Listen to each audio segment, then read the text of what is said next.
প্রিয় দর্শক, সবাইকে আমন্ত্রণ জানাচ্ছি মানি ম্যাটার্সে। আজ আমাদের সঙ্গে অতিথি হিসেবে আছেন chairman standing committee on capacity building FPCCI Liaquat Ali Bhuiyan. আমরা ওনার সঙ্গে কথা বলবো আমাদের দেশের সার্বিক অর্থনীতি নিয়ে। আমরা চলে যাচ্ছি আলোচনায়। আপনাকে অনেক ধন্যবাদ আজকে আমাদের অনুষ্ঠানে আসবার জন্য। আপনার কাছে প্রথমেই যে প্রশ্নটি রাখতে চাচ্ছি সেটা হচ্ছে যে আপনি তো ব্যবসায়িক প্রতিষ্ঠান যে অর্গানাইজেশন এফবিসিসিআর সঙ্গে সংযুক্ত আছেন এবং অনেকদিন ধরে নানান ব্যবসা করে আসছেন।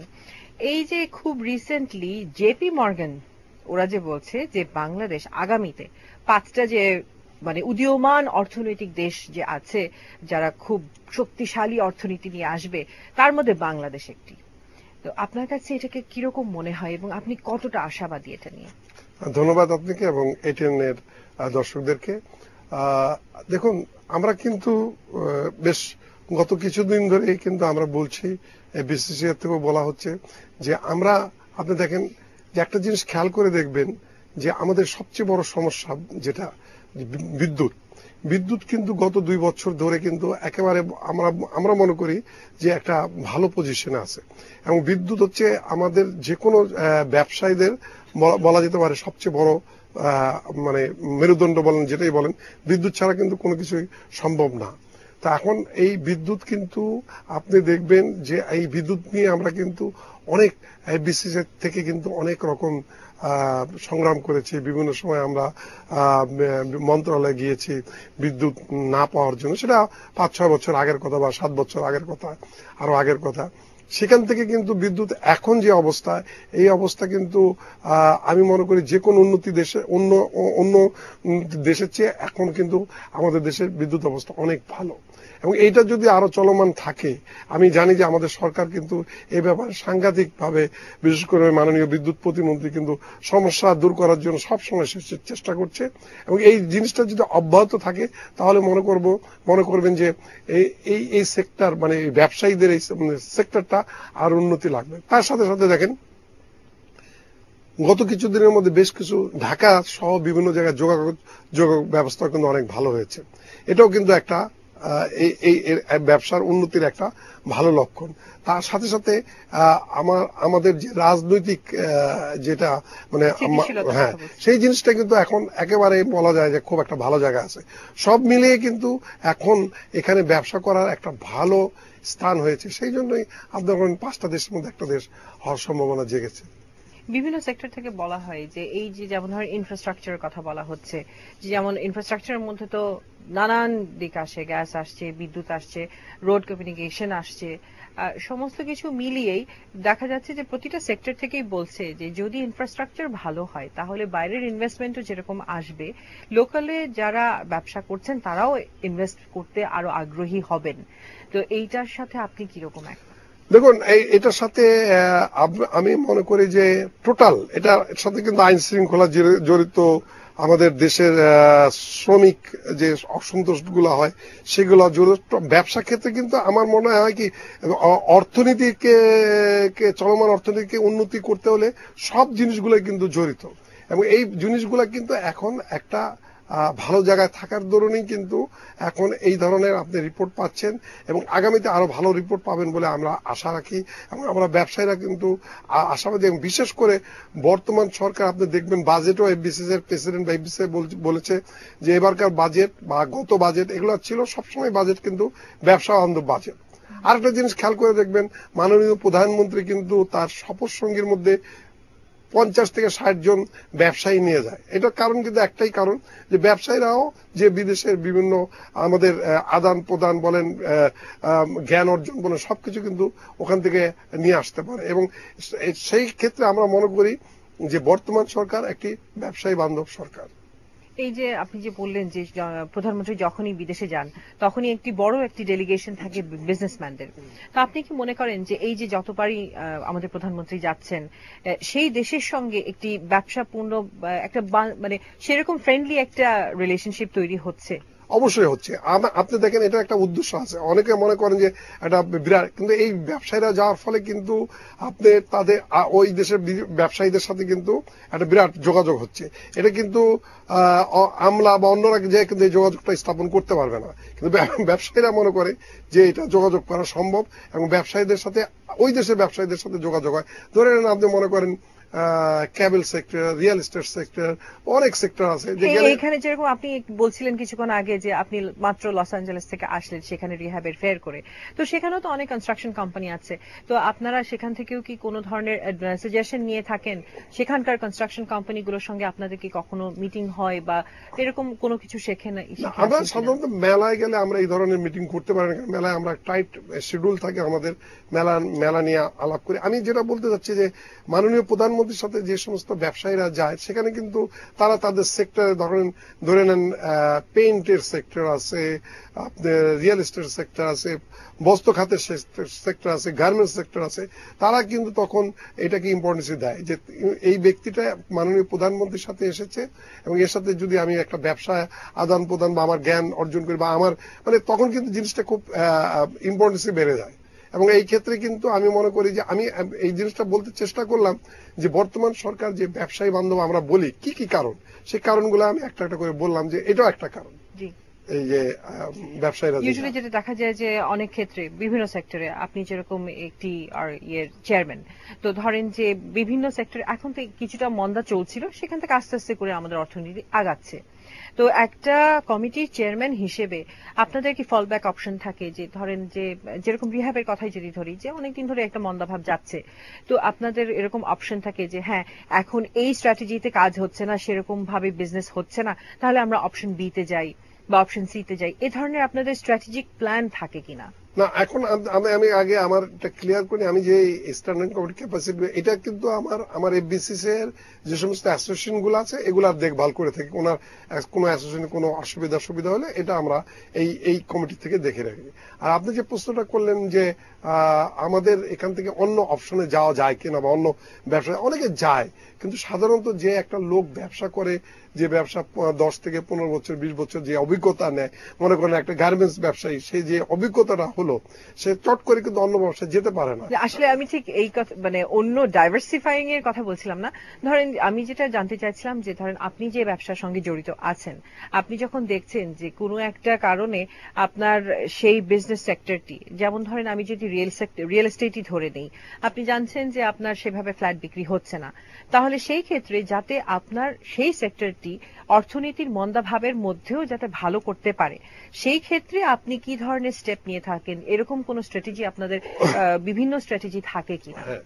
এখন দেখেন আমাদের যেমন আমরা মনে করি যে আমাদের সেক্টরে যদি বিশেষ করে রিয়েল এস্টেট সেক্টর, যেটা আমি যেটার সাথে জড়িত, এই সেক্টরে যদি মনে করেন 2009 সালে একটা ঋণ দেওয়া হতো স্বল্প এবং মধ্য আয়ের লোকদের জন্য, এই ঋণটা কিন্তু একেবারে বন্ধ। এখন পৃথিবীর সব দেশে, আপনি আজকে আমেরিকায় যদি আপনি চাকরি করেন, সেখানে কিন্তু প্রথমেই আপনি একটা গাড়ি এবং বাড়ি কিনতে পারেন খুব তাড়াতাড়ি, এবং তারা একটা বাড়ি কেনার জন্য 50 বছরের একটা লোন দিয়ে থাকে, যেটা আপনার গায়ে লাগবে না, আপনি ভাড়ার বাড়িতে আপনি বাড়িতে থাকতে পারছেন। এই ধরুন এখন ঋণ যদি সরকার দেয়, তাহলে কিন্তু আপনার এই খাতে আপনার এই খাত থেকে আপনি কিন্তু ঋণটা আবার সরকার পেয়ে যেতে পারে। কারণ ব্যাংকিং নিয়ম কি? ব্যাংকের নিয়ম হচ্ছে 100 টাকা লোন দিলে 200 টাকা সে বন্ধক রাখে। তা এখন আমি যে ফ্ল্যাটটা আপনি বন্ধক রাখবেন, ধরেন ফ্ল্যাটটার দাম 1 কোটি টাকা, সরকার ব্যাংক আপনাকে লোন দেবে 50 থেকে 60 লাখ টাকা। তো ব্যাংক কিন্তু একেবারে সিকিউর, এবং এই খাতে কিন্তু কোনো রুগ্ন শিল্প হয় নাই, কোনো এই সংক্রান্ত যাতে ব্যবসা আরো হয় সেই সংক্রান্ত কিন্তু বাংলাদেশ ব্যাংক গভর্নর কিন্তু কয়েকদিন আগে কিন্তু বলেছেন প্রাইভেট ব্যাংকগুলোকে যে ঋণের ব্যাপারটাই লোন ইন্টারেস্টে যেন একটু সহনীয় রাখেন এবং নানান ভাবে যেন হেল্প করা হয়। এটা বলেছে, কিন্তু প্র্যাকটিক্যাল আমরা কিন্তু এটার জন্য চেষ্টা করছি। মাননীয় পূর্তমন্ত্রী কিন্তু এই ব্যাপারে একটা তহবিলের জন্য 10,000 কোটি টাকার একটা তহবিলের জন্য তিনি আবেদন করবে বলে আমাদেরকে কথা দিয়েছে। এই ব্যাপারে কাজ হচ্ছে। এই ধরনের ঋণ যখন চলে আসবে তখন কিন্তু আপনি দেখবেন যে এই ব্যবসাটা চাঙ্গা হচ্ছে। এটা আমি মনে করি বর্তমান এই ব্যবসার জন্য এটাই হচ্ছে মেন।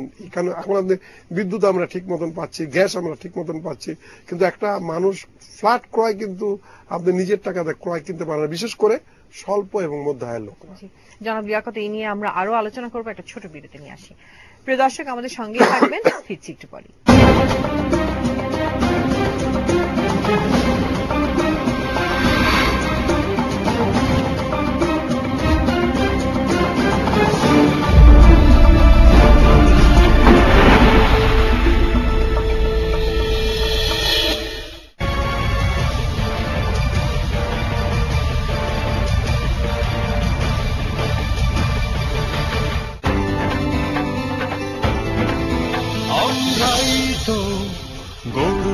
দেশ, স্থাপত্যে মজবুত বাংলাদেশ,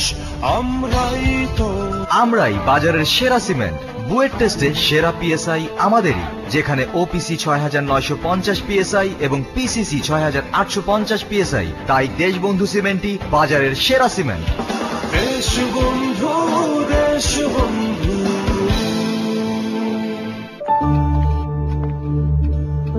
কি এত ব্যস্ততা? আপনি একদমই টেনশন করবেন না, ঠিক হয়ে যাবে। রাতে বাড়ি ফিরলো না, 10টা বেজে গেল, এখন একটা ফোন করলো না। হ্যালো বাবা। বাবু, আমার চশমাটা ভেঙে গেছে।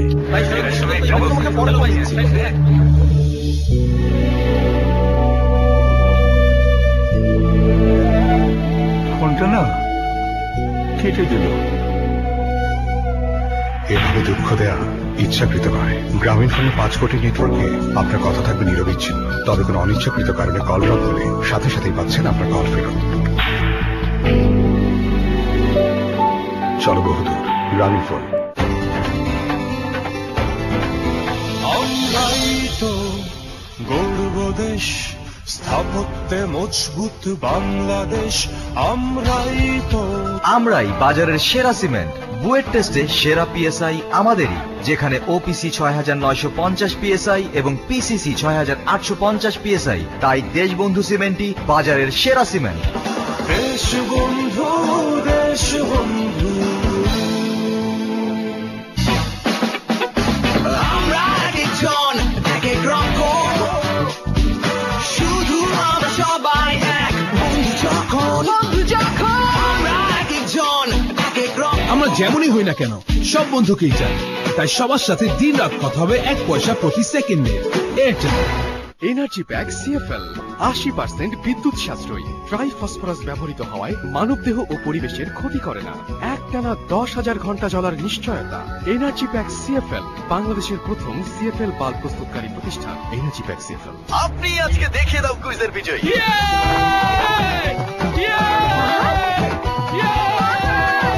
এভাবেই বিজয়ী হতে পারেন আপনিও। রবি গ্রাহকরা মাত্র 20 টাকার কথা বলে ইন্ডিপেন্ডেন্ট টিভি আয়োজিত দেখিয়ে দাও কুইজে অংশ নিয়ে জিতে নিতে পারবেন প্রতিদিন একটি মোটর বাইক অথবা স্মার্ট টিভি। চোখ রাখুন ইন্ডিপেন্ডেন্ট টিভির পর্দায়।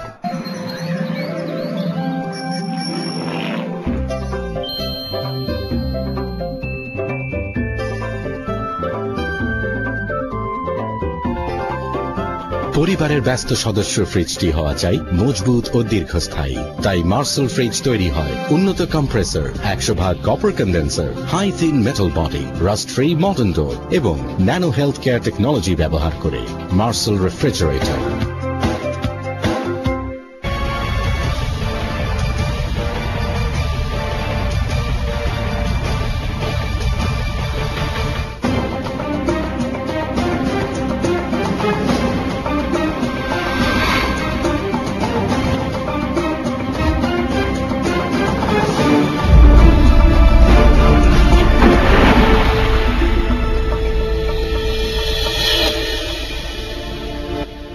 দর্শক, আবারও আমন্ত্রণ মানি ম্যাটার্সে। আমরা কথা বলছিলাম জনাব লিয়াকত আলী ভূঁইয়ার সঙ্গে। আপনার সঙ্গে কথা হচ্ছিল যে দেশের নানা দিক নিয়ে, এই অর্থনীতি নিয়ে আপনি বলছিলেন যে যদি সব সেক্টরেই যদি ভালো করতে হয় তাহলে এই যে বিদ্যুৎ এখন আর কোনো সমস্যা নেই, গ্যাসেরও মোটামুটি ভালো অবস্থায় যাচ্ছে এবং এভাবেই যদি চলতে থাকে তাহলে আমাদের যে এই যে মধ্যম আয়ের দেশে পরিণত হওয়ার যে প্রয়াসটি সেটা আমরা করতে পারবো।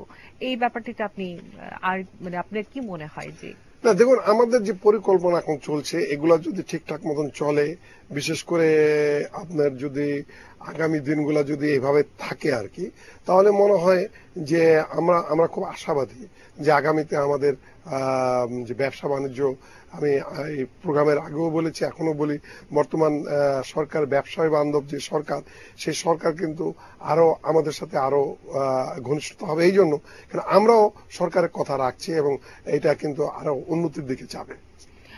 আমাদের এখানে প্রোগ্রামে যেরকম বিভিন্ন প্রবাসী বাঙালিরা আসেন এবং তারা এসে কিন্তু তারাও বলেন যে দেখেন আমরা বিদেশের মানে পৃথিবীর বিভিন্ন জায়গায় ছড়িয়ে ছিটিয়ে আছি এবং আমরা সবাই যদি একটু একটু করেও ইনভেস্ট করি, দেশে যদি টাকা পাঠাই, তাহলে এই যে মানে বিভিন্ন দাতা গোষ্ঠীর কাছ থেকে যে আমরা যে অর্থটা নেই সেটা আর প্রয়োজন পড়বে না। আপনি তো বললেন যে আপনি গতকালই এসছেন লস অ্যাঞ্জেলেস থেকে এবং সেখানে তো রিহ্যাবের ফেয়ার করে এসছেন। সেখানকার প্রবাসী বাঙালিরা কি বলেন? দেখুন, প্রবাসী বাঙালিরা কিন্তু আমাদের কিন্তু আমরা যে ফ্ল্যাট বা জমি বিক্রি করি, এটা যদি আমরা না বিক্রি করতাম বা রিহাব যদি না থাকতো, এই টাকাটা কিন্তু অন্য দেশে চলে যেত এবং প্রচুর বৈদেশিক মুদ্রা কিন্তু বেড়ে যেত মালয়েশিয়া বা অন্য দুবাই টুবাইতে তারা ফ্ল্যাট বা জমি কিনতো। মাঝখানে যেটা হচ্ছিল অনেক বেশি, যে মালয়েশিয়াতে চলে যাচ্ছিল দুবাই, সেইটা আপনারা আটকাতে বোধহয় সক্ষম? আমরা আটকাতে সক্ষম হয়েছি বলবো এক কথায় যে আমরা যদি না থাকতাম, দেখেন আজকে কক্সবাজারের কথা চিন্তা করেন, কক্সবাজারে যদি আমরা না যেতাম, আমরা কিন্তু একেবারে নিজস্ব উদ্যোগে করেছি, এটা কিন্তু সরকারের কোনো, এটা আপনি বলছেন রিহ্যাবের পক্ষ থেকে? রিহ্যাবের পক্ষ থেকে যে সমস্ত মটেল বা হোটেলগুলো হয়েছে, এখানে কিন্তু আপনি দেখেন যে প্রতি শীত মৌসুমে যে দেখবেন যে অনেক সময় সিট পাওয়া যায় না, ঠিক না? তো এই লোকগুলো কিন্তু বিদেশে চলে যেত। তো এই যে আপনার ফরেন কান্ট্রি যাচ্ছে না, আপনার এখানে থাকছে বা বিদেশিরা এখানে আমাদের এখানে ফ্ল্যাট বা জমি কিনছে, এই যে টাকাগুলো আসছে, আমরা কিন্তু ইনডাইরেক্ট বলেন ডাইরেক্ট বলেন আমরাও কিন্তু প্রচুর বৈদেশিক মুদ্রা রিহ্যাবের মাধ্যমে বাংলাদেশে আসছে এবং আগামীতেও আসবে। এই আপনারা যেরকম লস অ্যাঞ্জেলেসে ফেয়ার করলেন, এরকম এবারে সারা কিরকম মিলল? দেখুন, আমরা সবচেয়ে বড় কথা হচ্ছে লস অ্যাঞ্জেলেসের ফেয়ারটা আমরা সবসময় কিন্তু নিউ ইয়র্কে ফেয়ার করি। রিহ্যাব বর্তমান কমিটি এই প্রথমবার একটি সাহসী উদ্যোগ নিয়েছে, যেটা লস অ্যাঞ্জেলেসে ফেয়ার করা, এবং লস অ্যাঞ্জেলেস প্রথমবার হিসাবে আমি মনে করি একটা সাকসেসফুল ফেয়ার হয়েছে। এই জন্য যে দেখেন, যারা এসেছিল এখন বিদেশে কিন্তু সবাই ব্যস্ত, তারা কিন্তু ওই ফেয়ার দেখার জন্য যাবে না, তাদের এই সময় নাই। যারা এসেছিল তারা কিন্তু এখানে ফ্ল্যাট বা জমি কেনার জন্য এসেছিল। আমি মনে করি এই প্রথমবারের মধ্যে আমি একটা বক্তব্য লস অ্যাঞ্জেলেস ক্লোজিং এর দিন আমি বলেছি, যেটা আমরা মাত্র শুরু করলাম এবং আগামীতে আরো করব। এবং আর ফেয়ারে সাধারণত কিন্তু সেলটা ওই দিনই হয় না, এটা কিন্তু ওই একটা বসিয়ে নিয়ে যাবে, তার ওয়াইফের সাথে কথা বলবে বা হাজবেন্ডের সাথে কথা বলবে, তার একটা ডিসিশন নিবে, 2 দিন 4 দিন 1 মাস 2 মাস পরে তারা আবার ঢাকায় ফোন করবে। এইভাবে তারা কিন্তু সাধারণত বিদেশে যারা ফ্ল্যাট ক্রয় করার চেষ্টা করে তারা কিন্তু এইভাবে ক্রয় করে। সেই ক্ষেত্রে কিন্তু আমার মনে হয় যে Los Angeles fair is very successful. আমরা যেটা জেনে থাকি যে নিউ ইয়র্কে বাঙালি বেশি, লস অ্যাঞ্জেলেস এবং অন্যান্য জায়গায় সেভাবে কম্পারেটিভলি কিছুটা কম, অনেক কম হলেও কিন্তু আমার কথা হচ্ছে আমরা তো আগামীতে আবার কাতারও যাচ্ছি। আমার কথা হচ্ছে যে বাঙালি কম হলেও এখন সেখানেও তো তাদের দাবি ছিল। আপনারা কি মনে করেন এই যে আপনারা যে নেক্সট ফেয়ার করবেন কাতারে, তো দেখা যায় যে মিডল ইস্টে যারা আছেন বাঙালিরা, তারা দেখা যায় যে ওখানেই হয়তো বাড়ি কিনছেন বা ওখানেই হয়তো জমি কিনছেন, এভাবে ওখানেই ইনভেস্ট করছেন, তো আপনারা সেখানে কি তাদেরকে কনভিন্স করতে পারবেন যে না দেশে? অবশ্যই কনভিন্স, কারণ একটা ছাদের নিচে আপনার 40 থেকে 50টা কোম্পানি থাকে, বিশেষ করে কাতারে যেগুলো যাবে স্বল্প এবং মধ্য আয়ের লোকদের জন্য। এখানে আরেকটু অ্যাড করতে চাই, সেটা হচ্ছে যে তাদের যে কমপ্লেইনটা থাকে যে সেখানে দাম কম আর এখানে দাম বেশি হয়ে যায়, সেই ক্ষেত্রে আপনারা এই কথা কিন্তু ঠিক না। সেখানেও কিন্তু দাম, মানে আপনি যদি মনে করেন যে আমেরিকায় ইনভেস্টমেন্ট, আমি তো নিজে গেলাম, তো আমেরিকাও কিন্তু আপনি মনে করেন ফ্ল্যাট বা জমি তো প্রশ্ন ওঠে না, ফ্ল্যাটের কথা বলছি, যে আমাদের তুলনায় কিন্তু দাম কম না, তাদের দামও বেশি, এবং আমাদের যে ফ্যাসিলিটি আমরা দিই ওখানে এই ধরনের ফ্যাসিলিটি পাওয়া যায় না। তবে তারা কিনতে পারে এই জন্য একটি কারণ, তারা ওখানে ঋণ পায় খুব সহজে, এই জন্য তারা ক্রয় করে। ক্যাশ টাকা দিয়ে তারা কেনার সম্ভব না সেখানে। ক্যাশ টাকা দিয়েও সেটা কেনা হয়তো, মানে ওই যে আপনি যেটা বললেন যে অনেক বছরের একটি থাকে, প্রতি মাসে মর্গেজ হিসেবে দিচ্ছে এবং নানান ধরনের, ওখানে তো ধরেন বেনিফিটস তো অনেক পাচ্ছে, তো ওই জিনিসগুলো আপনি এখানে কিভাবে দিচ্ছেন? এখানে একটাই কথা হচ্ছে, আপনার একটা মানুষ যখন ওখানে যায় সাধারণত তারা কিন্তু নিজের দেশে বা নিজের স্বদেশে এক টুকরা জমি বা এক টুকরা একটি ফ্ল্যাট কেনার জন্য খুব আগ্রহ, নিজের অস্তিত্ব ধরে রাখা, নিজের অস্তিত্ব, নিজের বংশ, এগুলোর জন্য সবাই এটা ক্রয় করে। এটা আপনার মনে 5 থেকে 10% লোক কিনে না, এবং 90% লোক কিন্তু দেশে কিন্তু ক্রয় করার জন্য একেবারে তারা প্রথমেই টাকা পয়সা পেলে জমি কিনবে অথবা ফ্ল্যাট কিনবে। এখন যে দেখা যাচ্ছে যে অনেকেই কিন্তু ফ্ল্যাট আবার কেনার জন্য কিন্তু খোঁজ খবর নিচ্ছেন, তো দেশে এবার নেক্সট কবে ফেয়ার হচ্ছে? দেশে ডিসেম্বর মাসে ফেয়ার হবে, ডিসেম্বরেই আমাদের ফেয়ার আছে। এবং সেই ক্ষেত্রে আপনাদের কোনো প্রমোশনাল কোনো কিছু আছে, আমরা কোনো কিছু চিন্তা করছেন? না, রিহাব নিজে কিছু করতে পারে না। আমাদের যে কোম্পানিগুলো আছে তারা সাধারণত ডিসকাউন্ট বলেন এই ধরনের কোনো ফ্যাসিলিটি, তারা এগুলো এক একটা কোম্পানি এক এক রকম ভ্যারি করে, তারা এক এক ধরনের দিয়ে থাকে। রিহাব কোনো এটা যাতে এই ধরনের কোনো মানে অস্বাস্থ্যকর কোনো কম্পিটিশন না হয় সেই ক্ষেত্রে না, সেই ক্ষেত্রে আমরা একটাই করি যে রিজনেবল জিনিসটা হয়। এখন একটা লোক ওই এলাকায় একটা ফ্ল্যাটের দাম আছে 50 লাখ টাকা, সে যদি 30 লাখ টাকাতে বিক্রি করে, সেখানে আমরা কিন্তু ওই শেয়ার মার্কেটের মতন যে অনেকটা জিনিস ফল করে গেলে এটা মনিটরিং যেরকম রিহাব সেটা কিন্তু মনিটরিং করে যে তুমি আসলে এটা 30 লাখ টাকাতে বিক্রি করতে পারবে কিনা, সেই জিনিসটা রিহাব দেখে। জনাব লিয়াকত আলী ভাইয়া, আপনাকে অনেক ধন্যবাদ আজকে আমাদের অনুষ্ঠানে আসবার জন্য। আমাদের অনুষ্ঠান এখানেই শেষ করতে হচ্ছে। প্রিয় দর্শক, এই ছিল আমাদের আজকের আয়োজন। আগামীতে আবারও দেখা হবে। সে পর্যন্ত ভালো থাকুন, এটি নিজের সঙ্গেই থাকুন।